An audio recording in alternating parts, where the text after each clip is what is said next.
So you have a Samsung Galaxy Watch 3 and you have an issue where it's frozen or unresponsive. You can't do nothing. You're trying to restart it. None of the buttons work. The swipe, nothing here works.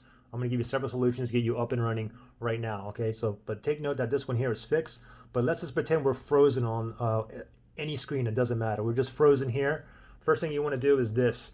The two buttons here. You have the back button and power button. You want to press and hold both buttons.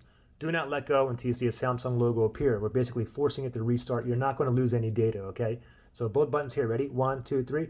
Press and hold both buttons. Do not let go until we see a Samsung logo appear. I'm still holding on both buttons here, waiting for that Samsung logo to appear.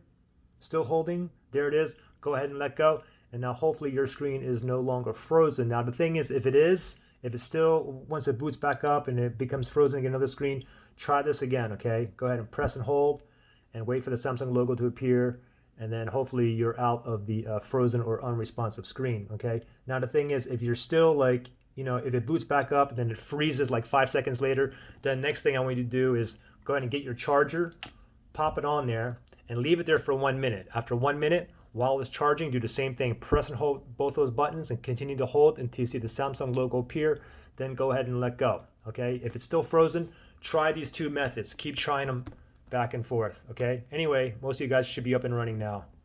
Good luck.